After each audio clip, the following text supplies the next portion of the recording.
Boa noite, meu nome é Humberto, eu vou apresentar o meu trabalho de conclusão de curso. O trabalho é denominado Auditoria Contínua da Teoria Prática, identificando e superando obstáculos na implementação da técnica em uma instituição financeira. O eixo temático desse trabalho é auditoria interna, métodos, técnicas e ferramentas. A pergunta que norteou o trabalho é a seguinte: existem obstáculos observáveis apenas durante a implementação da técnica, da implementação prática da técnica de auditoria contínua, que colaboram para a pouca utilização da auditoria contínua nas organizações? Eu vou me estender um pouco mais sobre esse assunto quando a gente for falar aqui da parte teórica do trabalho. Os objetivos desse trabalho são apresentar as principais abordagens para a implementação da técnica da auditoria contínua em grandes bases de dados, apontar ferramentas que possam ser utilizadas para análise de dados em uma auditoria contínua, identificar as etapas envolvidas na utilização da técnica de auditoria contínua em um caso prático, identificar e listar os obstáculos encontrados na execução das diversas etapas de implementação da auditoria contínua, apontar soluções práticas e teóricas que possam servir como sugestão, né, para tratar ou minimizar esses obstáculos que foram encontrados durante o processo de implementação.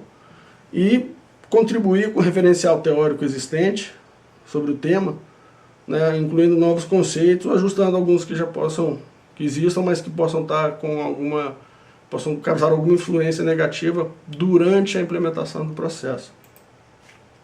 Vamos apresentar então alguns conceitos teóricos, começando pelo conceito de auditoria contínua, propriamente dito, né, que é uma técnica moderna de auditoria, utilizando testes, né, em bases de dados, utilizando para acessar essas bases de dados ferramentas de extração, análise e mineração de dados, né, e tomando como base de avaliação de riscos e controles, né, os dados que forem retirados desse processo, né. O objetivo do processo todo é identificar exceções, anomalias, tendências ou indicadores de risco através da análise desses dados que são obtidos de sistemas de preferência online ou o mais próximo possível do online.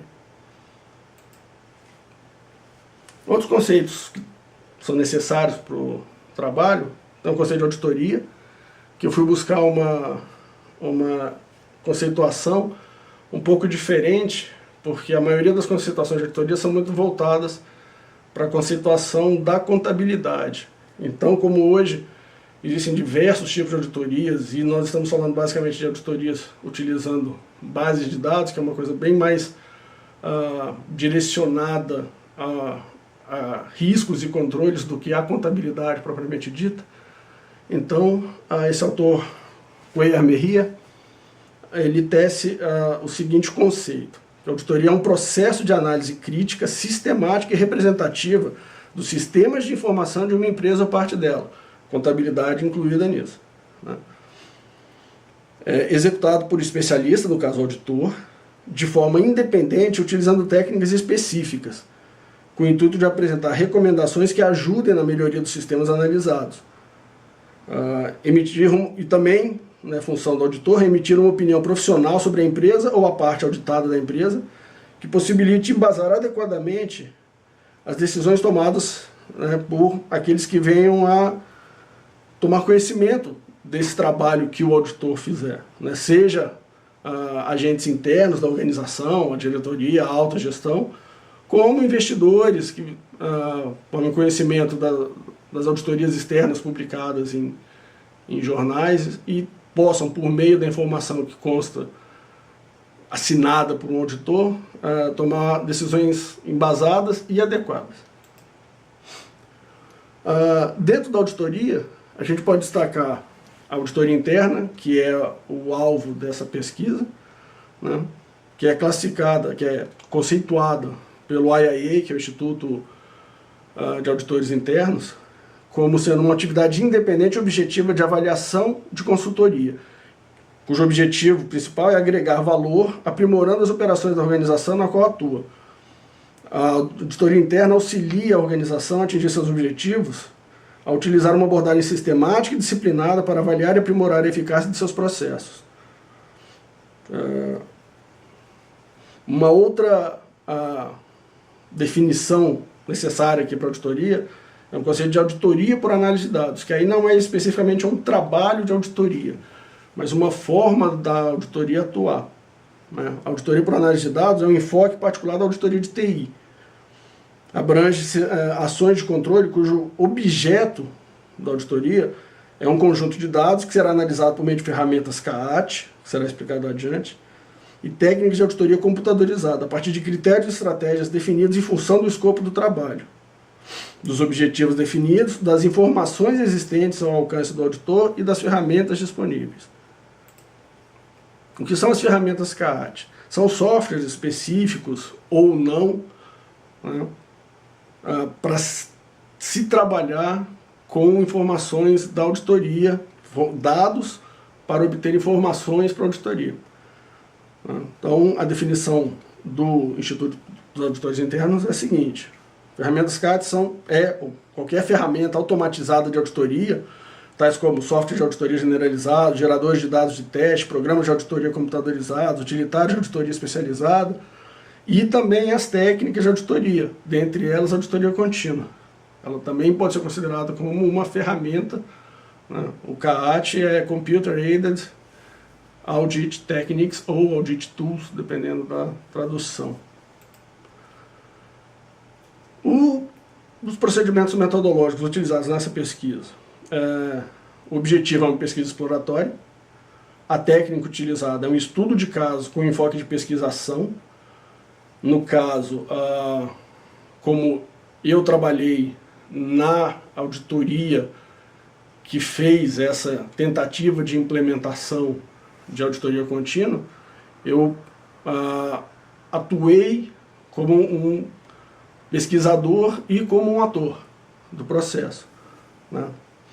A abordagem é quanti-qualitativa, por quê? Porque é um processo que tem toda uma parte de quantificação em relação ao processo em si da auditoria contínua. Você trabalha com dados, com informações, e a utilização e o aproveitamento dos resultados desse processo é que vão dizer se o processo está bem ou mal implementado, se ele funciona ou não.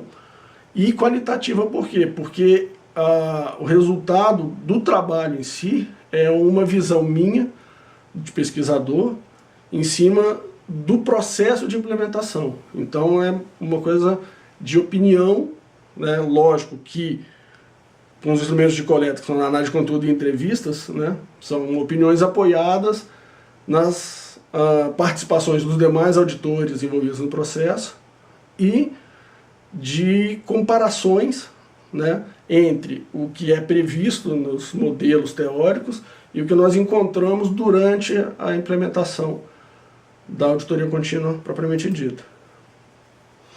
Então, uma síntese dos resultados encontrados com o processo, com o desenrolar do processo, né, alguns obstáculos realmente foram identificados. Foi possível responder a pergunta original, que é: existem obstáculos que impedem a técnica?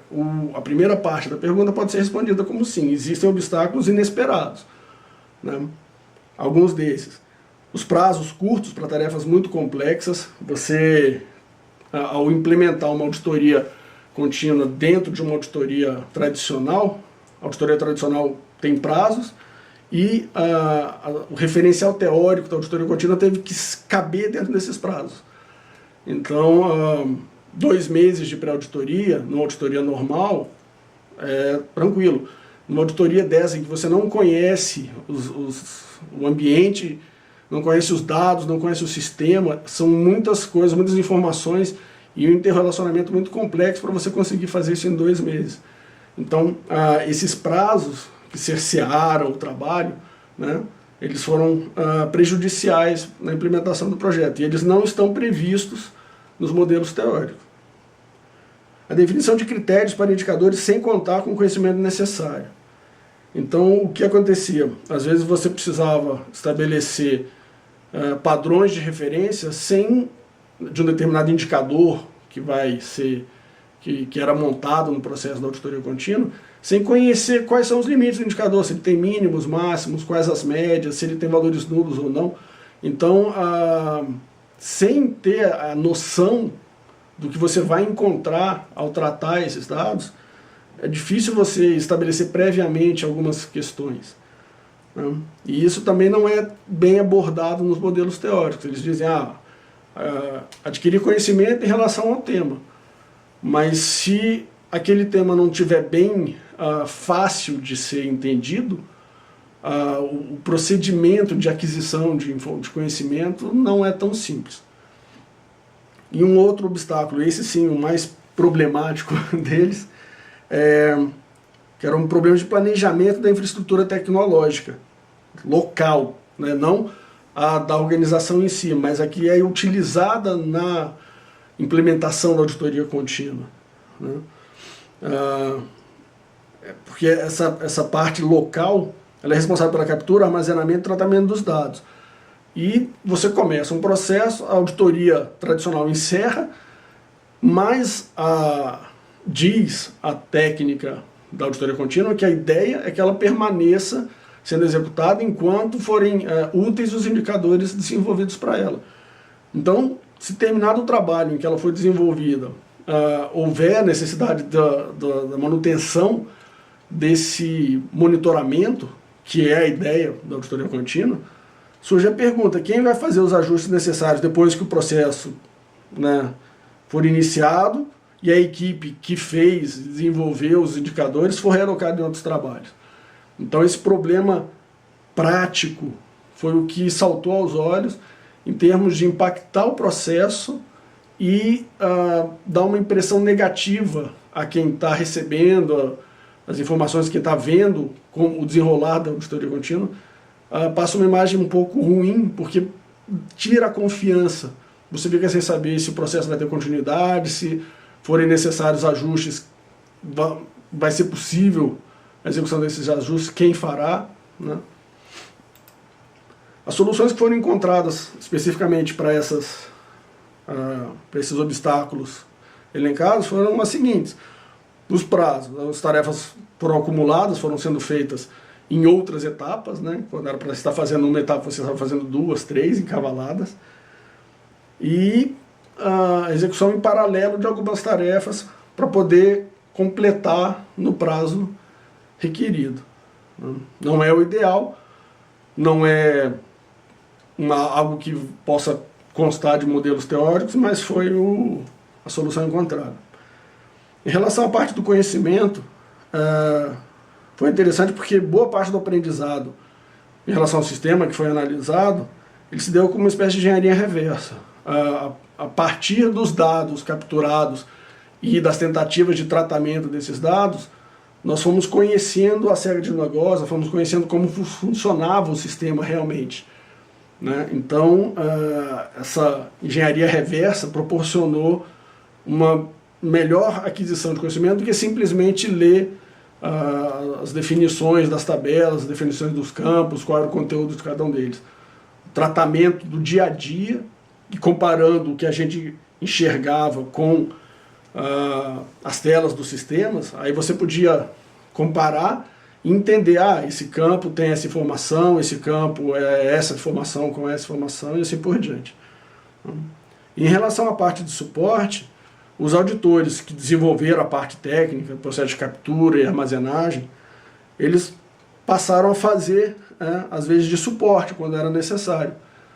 Inclusive, durante o processo, houve mudanças nas bases de dados, houve mudanças nos acessos disponibilizados. Isso depois que a auditoria convencional já tinha terminado. Se não houvesse essa predisposição dos auditores em, por si só, fazerem o trabalho, o modelo não prevê nada e a própria auditoria não tem como alocar esses auditores em um trabalho que não está previsto, né? Então essa questão do suporte à parte técnica ela se mostrou bastante pesada em relação a impactar o que já tinha sido feito, né? Todo o trabalho podia ser perdido porque não existe quem altere algo que foi descontinuado, por exemplo, do processo de produção, uma tabela que foi retirada, alguma coisa assim. Finalmente, as propostas de melhoria resultantes do trabalho foram incorporar ao modelo essa captura prévia de dados disponíveis, né? O que tiver, você já pode ir trazendo e baixando para quê? Para executar aquele processo de engenharia reversa. Quando você começa a tratar os dados, você tem insights em relação ao funcionamento do sistema que são mais úteis para o processo do que, como eu já disse, ficar lendo manuais ou ficar vendo as definições técnicas das bases de dados, o que é cada campo. Em relação à parte do conhecimento, né, incorporar aos modelos e à técnica a geração, a permissão de se gerar indicadores incompletos. Quais seriam? Ao invés de ter todos os dados necessários para definir um indicador, eu teria a ideia do indicador, alguns dados referentes a ele, já começaria a trabalhar, por quê? Porque ao reunir uma massa de testes, já um histórico de 1 mês, 2 meses, 3 meses, é possível para o auditor começar a ter uma ideia de como ele se comporta. E aí, com essa informação, você pode definir se realmente aquele indicador foi bem separado, foi bem colocado como um indicador, ou não. É um indicador em que metade das coisas apresentaria problema. Então ele não é um indicador muito bom para ser utilizado no processo de auditoria contínua se ele está sempre com problemas, né? E finalmente a proposta principal, que seria a de incorporar no ciclo proposto pelo modelo, né, a inclusão de um subciclo responsável pela parte técnica da implementação da auditoria contínua. Ou seja, verificar a infraestrutura que dá suporte ao processo de captura e tratamento dos dados e o cálculo dos indicadores-chave. Por quê? Porque sem essa infraestrutura disponível na organização para todas as auditorias contínuas que estiverem em uso, em andamento na organização, simplesmente a confiabilidade dos processos que estão embutidos nessas auditorias contínuas passa a ser questionada, porque uma mudança de infraestrutura tecnológica da organização independe de mudanças no processo. Mesmo que você tenha uma equipe de auditores acompanhando e monitorando os indicadores, pode ser que algo na infraestrutura tecnológica tenha alterado e essa alteração esteja impactando nos indicadores sem os auditores que fazem o monitoramento saberem. Então eles vão começar a receber informações incorretas, inconsistentes, sem ter ideia do que pode estar acontecendo. Então, se você tivesse uma equipe responsável por manter todas essas infraestruturas, o que seria isso? Eu tenho todas as definições de acessos de bases que foram feitas para cada uma das auditorias contínuas, e você tem uma equipe que acompanha a possível mudança em fatores que estão relacionados à captura, ao tratamento, ao cálculo desses indicadores de cada auditoria contínua. Por quê? Porque se uma tabela deixar de existir, se um campo for alterado, sem a necessidade de intervenção dos auditores que fazem o monitoramento dos indicadores, você já teria um trabalho proativo em cima da correção dessas alterações. Por que isso é importante? Porque durante o processo que nós vivenciamos, o que mais desmotivou a equipe que analisava os indicadores era exatamente o fato de, primeiro, ter ficado algo complexo em relação a cálculos e a tratamento das bases de dados, porque foram das bases que ficaram relativamente grandes. E segundo, os próprios auditores responsáveis pela parte técnica tinham problemas de manutenção porque não houve um planejamento prévio em relação espaço que seria ocupado, tamanho das bases, a capacidade de processamento das máquinas. E isso tudo começou a ser impactado conforme a auditoria ia evoluindo. Você ia adquirindo mais informação, e isso começou a pesar e a desmotivar o uso, porque ficava pesado, ficava lento, você tinha que ficar constantemente abrindo espaço nos servidores para poder manter esses dados, né? Então, essas foram as propostas. E no modelo específico do